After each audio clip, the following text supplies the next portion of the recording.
Hello, everyone. Today, we're celebrating the journey of an inspiring filmmaker, creative director, and production designer. Through her campaigns, she is showcasing not just her immense talent and creativity, but also highlighting the resilience and strength of women in Pakistan. This year, she was the only Pakistani in arts category to be featured in Forbes 30 Under 30. Let's celebrate her journey. Hi, Bushra. Hi, how are you? I am good. How are you? I'm great. It's so nice to see you. There's a lot of smog here, so it's great to see you too. Bushra, chalo, let's start. Before we get into how you got to 430 under 30, I want to know a lot more about you, how the whole thing started. So maybe we'll start from your childhood. How was your childhood? Let's talk about that. How was my childhood? Uh, pretty generic actually. Supportive family, caring parents. The norm, I mean, it was pretty, um, on a serious note, I would say, I was I kind of developed as a person when I was young, because my mother and my sisters and my father, they sort of raised us, all of us sisters, in a way कि हम लोग बस उतना नहीं होते independent बचपन से ही हमें अगर कभी बचपन में किसी से लड़ाई हो जाती थी तो we would go back home and tell अम्मी कि यार स्कूल में लड़ाई हुई है तो you have to talk to them तो अम्मी कहती थी कि नहीं फाइट योर ओन बैटल्स मतलब हम अपनी लड़ाइयाँ भी खुद कर रहे होते थे सब कुछ उस तरह तो अम, उसी तरीके से even in our decisions when we were young तो हम तब ही अम, अपने हर छोटा डिसीजन भी if you want to go to this birthday और if you want to be friends with this person none of that was dictated तो we grew up sort of confident and very firm when it came to decision making, you know. So I think matlab my childhood sort of shaped me and In my work that you are. Yes. to be very precise. Yes. So, Bushra, you grew up with four other sisters, and they're all very Yeah, talented, mashallah, and they're all doing really well in their fields. yeah. Do you want to share a little about that? Yeah, I'm actually like um, the least talented one. They're much more talented than I am. My eldest one is um, a mother of two, a single mother of two, and also a kick-ass lawyer. She works with Etizaz Ehsan. उसके बाद दूसरी वाली has her own fashion brand. शुरू से लेके and तक सब कुछ खुद किया and mashallah it's thriving. तीसरी वाली is a CSP officer and a kick-ass hairstylist. Like she's really good with, um, hair treatments and balayage and whatnot and haircuts. लेकिन वो करती नहीं है. उसका कोई फायदा नहीं है उस चीज का हमें बेसिकली. Then there's me. और जो चौथी वाली पांचवी वाली है she is a lawyer as well as a commercial pilot. That is so cool. Yeah. Yeah, your parents must be so proud of you guys. I mean, honestly speaking, असल character जो है इस स्टोरी का that would be my mother it's her story and we are just supporting characters I I agree. Would say I या agree.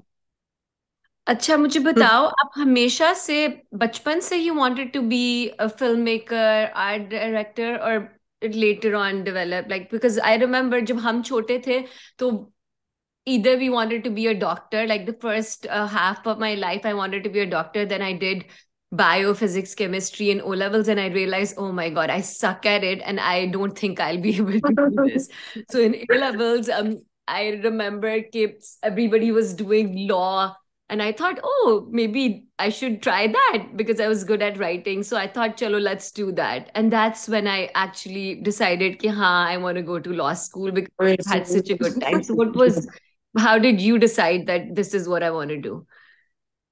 Honestly speaking film making का तो दूर दूर से भी पता नहीं था।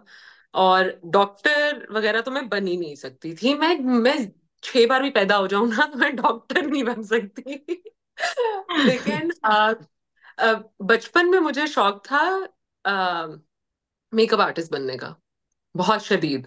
क्योंकि अम्मी को बहुत अच्छा मेकअप आता था और वो उनकी ड्रेसिंग टेबल होती थी और उसके ऊपर सब सेट हुआ पड़ा होता था और इतनी फिट फिट मेकअप सारी की चीजें होती थी कि मैं हर वक्त बस उठा उठा के अपने मुंह पे लगाती रहती थी। तो बेचारी ने कभी जिंदगी में मेकअप यूज नहीं कर सकी वो क्योंकि मैं सारा खराब कर देती थी।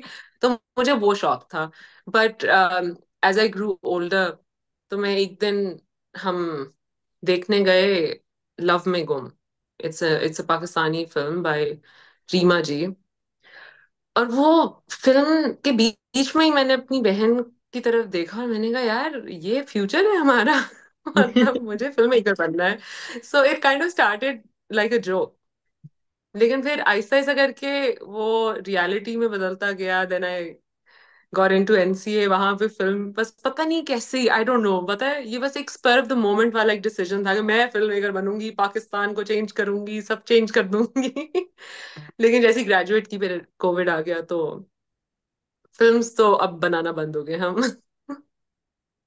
हाँ, but then you're doing other stuff like creative work through campaigns. I'm in yeah, so I'm incorporating those narratives that I would have used for my films.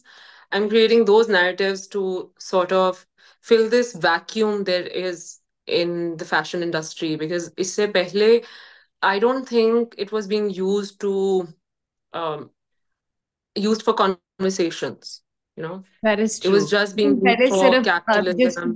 capture the clothes and yeah. So Yeah, if you would look into fashion magazines and stuff, you would only look because you want to know what are the yeah, latest trends or makeup क्या अच्छा लगता है and कपड़े. But now with your yeah. campaigns, you actually conversation starters as well. Yeah, yeah. Like that's the point of art, na? It makes you feel things. I want to create art pieces ताकि लोग actually जब देखें तो वो ठीक है कपड़े भी लें लेकिन वो फील भी कर सकें, there's some sort of connection with those clothes even. Mm-hmm. No, that's a Yeah. really, and I would really want you to make movies because बाकी हमारी Pakistani movies, they really need to up the game now. नहीं, अभी मुझे भी सीखने की जरूरत है ऑनेस्टली स्पीकिंग। फिल्म एक वो होता है, जितना प्रैक्टिस आप करोगे आप उतने अच्छे होगे। इतना तो बड़ा जितना medium मुझे, है, there's a lot that goes या into making a film. Yeah, नहीं, I understand. अच्छा मुझे बताओ, what were some of the challenges you faced when you were starting in the industry? Because like, is it fashion industry भी जिस तरह बाकी सारी इंडस्ट्रीज हैं वो मेल डोमिनेटेड है कि वहां पे there is space for women to venture in and give their own ideas and speak their mind? पहले होता था कि बहुत ज्यादा मेल डोमिनेटेड होती थी, अभी भी काफी ज्यादा। Really depends on production house to production house और ब्रांड टू ब्रांड के किस तरह के लोग हैं। और ऑनेस्टली स्पीकिंग हर इंडस्ट्री में दोनों तरीके के लोग होते हैं, अच्छे भी और इस तरह मिसोजिनिस्टिक किस्म के भी। तो हाँ, I think this is kind of changing as well because now they look at your work, they look at your ethics, work ethics, और वो देखते हैं कि आपके साथ काम करने का मतलब वैल्यू फॉर मनी है कि नहीं। क्योंकि there's so much saturation in the market, इतने ज्यादा टैलेंटेड लोग हैं कि आप कहीं भी लैक करोगे तो आप रिप्लेस हो जाओगे इधर वे भी। आप जिंदगी में रिप्लेसेबल, हम सब रिप्लेसेबल हैं, राइट? तो Mm-hmm. यहाँ पे आई फील के चेंज आ रहा है कि अगर लेट्स सपोज मैं हूँ और मुझे पता है कि मैं क्या काम करना है मुझे और कैसे करना है, if I know what I am doing, तो मेरे नहीं ख्याल से मैं कभी भी डिसरिस्पेक्ट हुई हूँ उस तरीके से। अच्छा, दैट्स अमेजिंग। अंडरमाइन काफी लोग करने की कोशिश करते हैं ऑफ कोर्स, लेकिन फिर अगर आपको पता है आपका काम, तो फिर आई डोंट थिंक आप चुप करा सकते हो दूसरे को। अच्छा, मुझे ये बताओ कि जिस तरह आपके नैरेटिव्स हैं, they very strong, is it easy to convince the brands जिनके साथ आप काम करते हो कि this is what I want to do? Because I don't like, do you think everybody is open to the idea कि उनका जो कैंपेन है वो कुछ स्ट्रॉन्ग मैसेज भी साथ दे? बहुत सारे ब्रांड्स हैं जिनकी अपनी ब्रांड आइडेंटिटी है, और मे बी उनकी ब्रांड आइडेंटिटी के अंदर मेरे जैसा काम नहीं आता, राइट। और मैं जनरली लाइक मेरी एक बहुत नीश ऑडियंस है। um, लेकिन जब मेरे पास कोई क्लाइंट आता है ना, तो उसको वो पता होता है कि मैं ऐसा ही काम करूंगी। तो वो मेरे पास आता ही तब है जब उसको कुछ डिफरेंट करना होता है। तो मोस्टली लाइक मुझे अगर जब भी कोई क्लाइंट रीच आउट करता है तो कहता है, we have a very good idea, it's really weird, I think you'd be into that. तो मैं कहती हूँ हाँ, फिट है, सही है। या फिर हम कुछ अलग करना चाहते हैं, हम कुछ अजीब सा करना चाहते हैं, तो फिर मैं कहती हूँ हाँ, फिट है। तो उनको पता है कि मुझे पिच क्या करना है। अच्छा, मुझे बताओ, how important it is to maintain your identity and your individualism in your work, और वो all the stories and the narratives that you build, उससे किस तरह वो करता है? सो जनरली आई थिंक इस सवाल का जवाब ना आप एक अप्रोच के साथ नहीं दे सकते हैं। आपको पर्सनल और प्रोफेशनल दोनों को इकट्ठे लाना पड़ेगा। मेरे जो पर्सनल लाइफ के एथिक्स हैं, या मेरी लाइक अपने लिए जो रूल्स हैं, राइट, वही मैं अप्लाई करती हूँ अपने वर्क काम में भी। तो for instance, as a person, मैं किसी को प्लीज करने के लिए कुछ नहीं बोलूंगी। ये मेरी पर्सनालिटी नहीं है। इसीलिए मतलब मे बी लाइक मैं ऑफेंड भी कर देती होंगी या इंटिमिडेट भी कर देती होंगी। um, लेकिन उसी उसी तरीके से मेरी प्रोफेशनल लाइफ के अंदर भी ना, आई थिंक ऑथेंटिसिटी आती ही तब है जब आप पॉलिटिकल करेक्टनेस के पीछे नहीं जाते। this was, I just gave a TED talk on this as well, the art of being politically correct. तो मुझे लगता है कि you have to be unapologetically yes. politically incorrect to be authentic. Not, I mean, you have to say things that are true to you, and not out of malice or not to hurt anyone. मतलब obviously there's always a firm line उस चीज के अंदर कि आप बदतमीजी कब कर रहे हो और आप सही बात कब कर रहे हो। लेकिन I think the idea is to to stay very very true to who you are. वहां से authenticity आती है।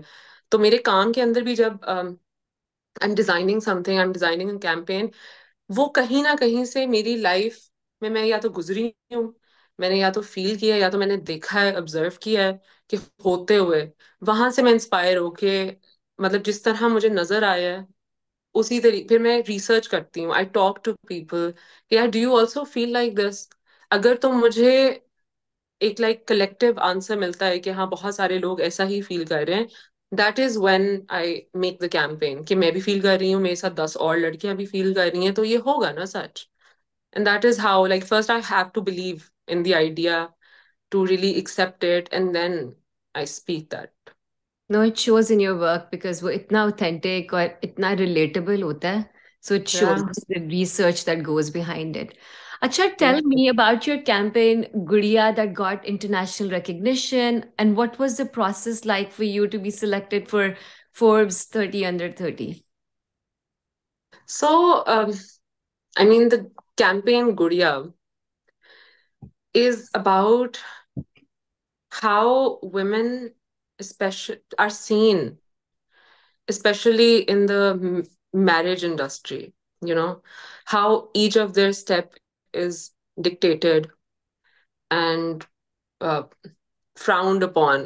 अगर वो सोसाइटी के साथ ऑफ कोर्स उस टेम्पलेट में नहीं होगा, तो अ, वो ऑब्वियसली एक्सेप्टेड नहीं होगा। तो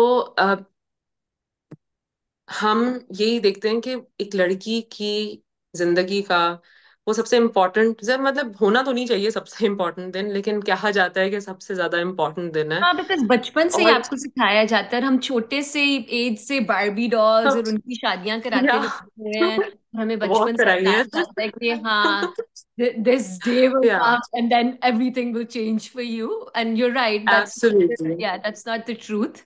But you're या right. हाँ, तो आप क्या कह रहे थे? तो उसी के अंदर मतलब आपको वो हर चीज डिक्टेटेड होती है कि ज्यादा हंसना मत, ज्यादा रोना मत। अगर ज्यादा मुंह बनाया, सीधे मुंह बना के रखा, तो ऑब्वियसली लोग कहेंगे जबरदस्ती हो रही है। अगर ज्यादा हंस लिया तो कहेंगे लव मैरिज हो रही है, ज्यादा डांस नहीं करना, लड़की बहुत हाश है। You know All her of that. चीज एक एक आपकी बस किसी और कोई आपको डिक्टेट कर रहा होता है कि लोगों को बुरा ना लग जाए, राइट। और उस लड़की का दिन है जो वो एंजॉय भी शायद उस तरह नहीं कर सकती, with all the pressure of people around us. तो it's about that कि how women are just being played like dolls. और उसका एक और उसी का एक और सेगमेंट था जिसके अंदर um, बहुत सारी चेयर्स शादी के सेटअप में सेट हुई हुई थी और उसके ऊपर कपड़े थे, सिर्फ लोग नहीं थे। तो what I meant by that was कि लोग, आपकी शादियों पे इतना मटेरियलिज्म आ चुका है कि अब आपकी शादियों में लोग नहीं आते, कपड़े आते हैं।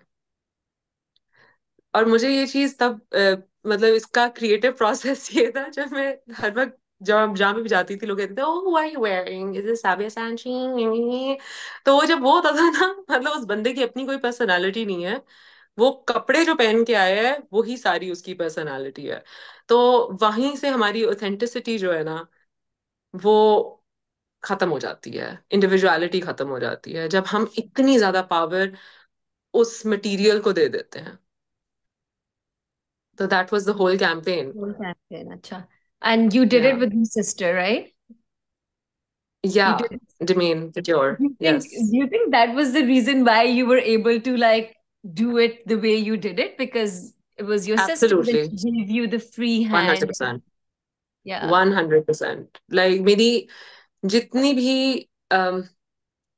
अजीबो गरीब चीजें करने का मुझे दिल करता है, वो मैं उसको पिच करती हूँ। और अब वो मुझे मना नहीं करती because she knows that I am up to something.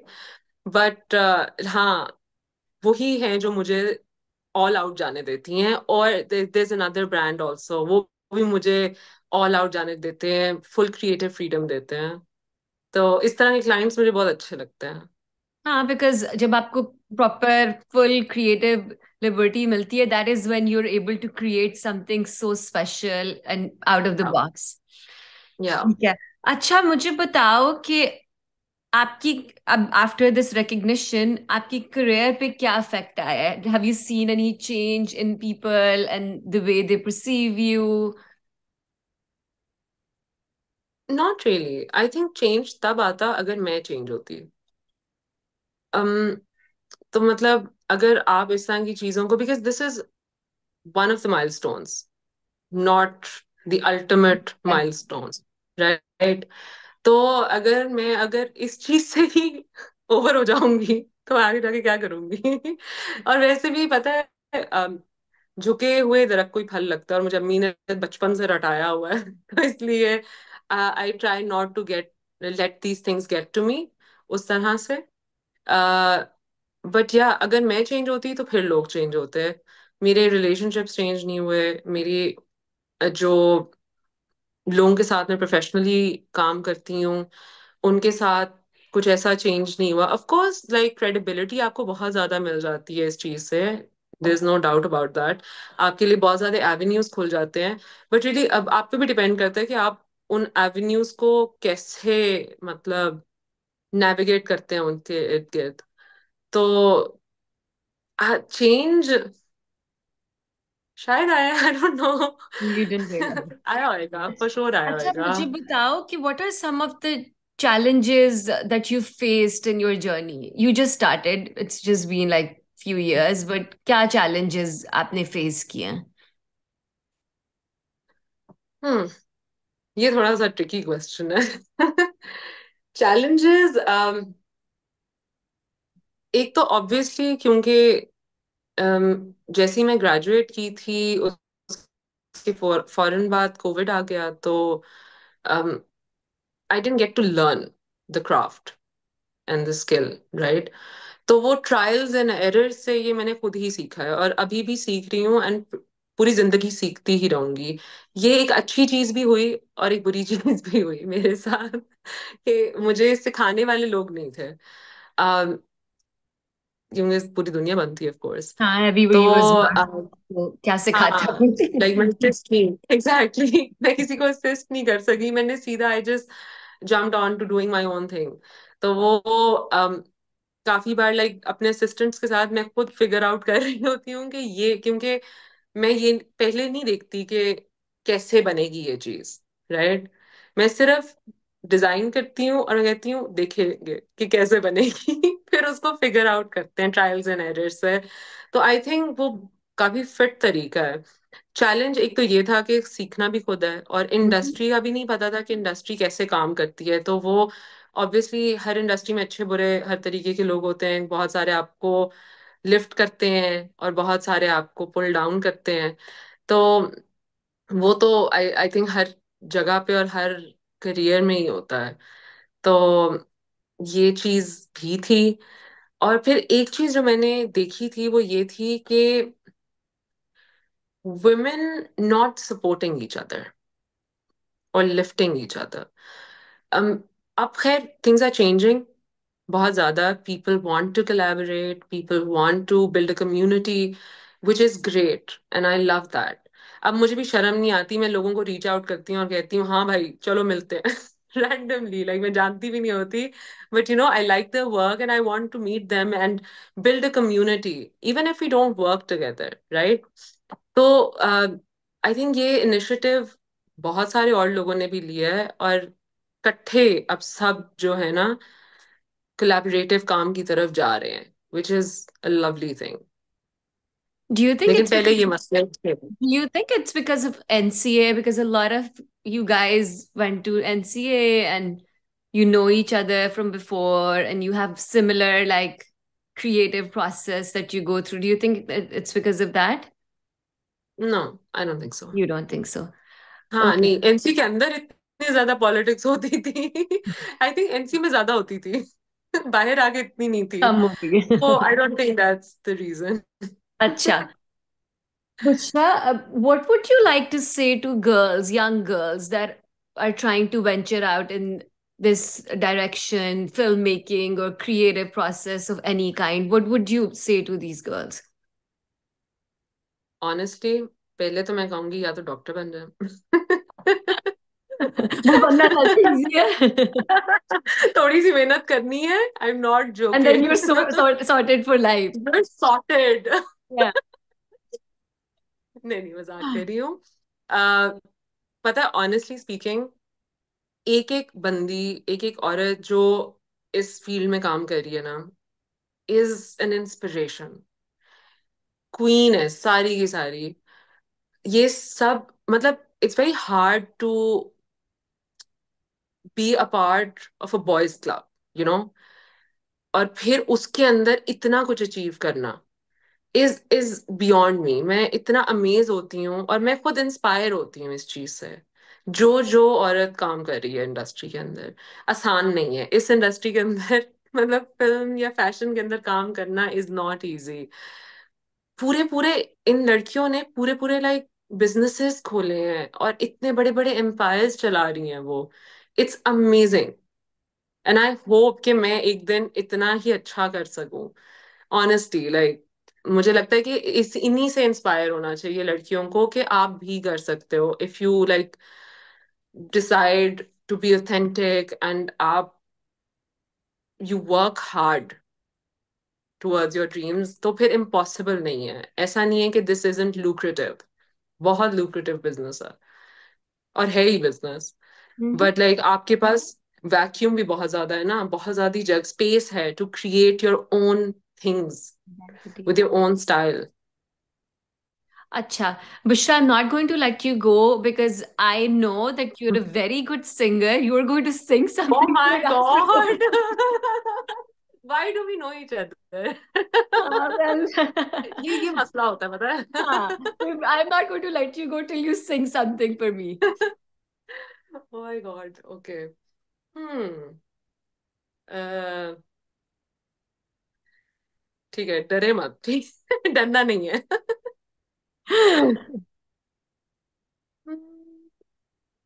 मुझसे पहली सी मोहब्बत मेरे महबूब नमा.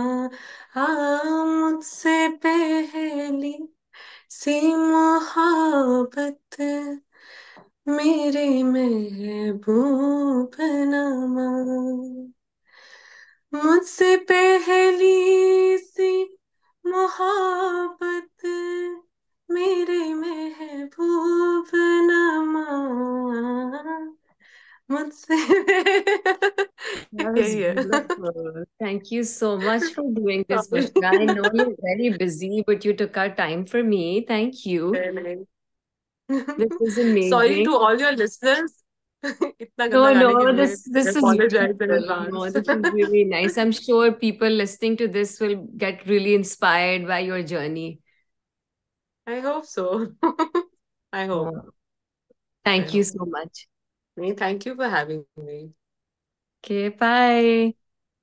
Bye bye.